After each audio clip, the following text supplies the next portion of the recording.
চলো তাহলে আমরা বের করি যে আমরা প্রমাণ করি যে e পাওয়ার x এর ডেরিভেটিভ কি হয়। এবং আমার মনে হয় যে এটা সবচেয়ে মুগ্ধ করার মতো জিনিস, যা নির্ভর করে যে তোমার ক্যালকুলাস বা অঙ্ক বা সৌরজগতের প্রতি দৃষ্টিভঙ্গি কেমন। এখন আমাদের প্রমাণ করা দরকার যে যা আমি তোমাদের আগে বলেছি যে e পাওয়ার x এর ডেরিভেটিভ হলো সমান e পাওয়ার x।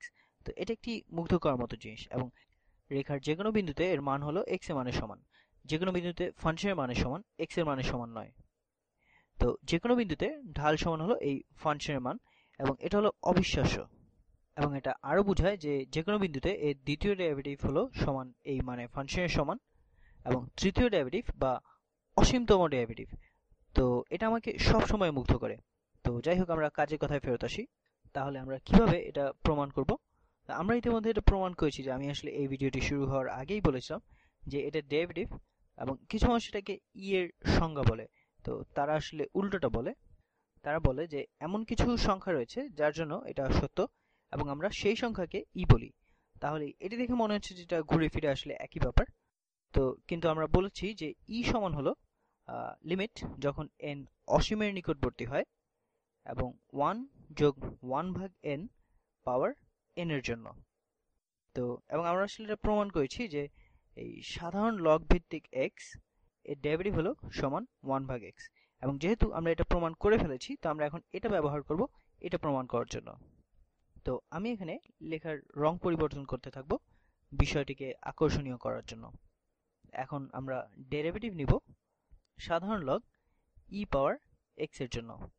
তো এটা আসলে খুবই সহজ একটি ব্যাপার। তো আমরা জানি যে লগারিদম a পাওয়ার b হলো সমান b গুণ লগারিদম a।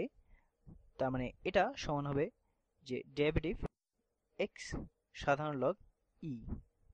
তার মানে এটা সমান হলো 1, এবং আমরা তাহলে লিখতে পারি যে ডেরিভেটিভ x এর জন্য, এবং এটা সমান হবে শুধু 1। আমার মনে হয় যে আমরা এটি দেখিয়েছি, এবং আশা করি আমি এটি দেখিয়েছি। যদি আমি না দেখিয়ে থাকি তাহলে এটা খুবই সহজ প্রমাণ করার জন্য। তো ঠিক আছে, যথেষ্ট হয়েছে, আমি এটি দেখিয়েছি।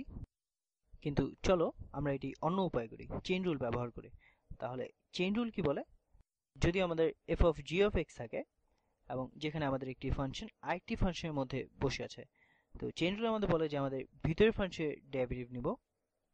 তো প্রথমে ভিতরের ফাংশনের ডেরিভেটিভ নিব, তাহলে d ভাগ dx এর e পাওয়ার x এর জন্য, এবং তারপর আমরা বাইরের ফাংশনের ডেরিভেটিভ নিব, অথবা এই বাইরের ফাংশনের ডেরিভেটিভ ভিতরের ফাংশনের সাপেক্ষে। তো এটা তুমি এভাবেই ভেবে দেখো। তাহলে সাধারণ লগ e পাওয়ার x এর ডেরিভেটিভ হলো e পাওয়ার x এর সাপেক্ষে। তো আমরা জানি এটা অনেক চিন্তার বিষয়। আমি আশা করি যে তুমি চেইন রুলটি জানো। তো এটা সমান আমরা লিখতে পারি যে 1 ভাগ e পাওয়ার x, এবং এটা এখান থেকে আসে, কিন্তু x এর পরিবর্তে আমাদের e পাওয়ার x আছে।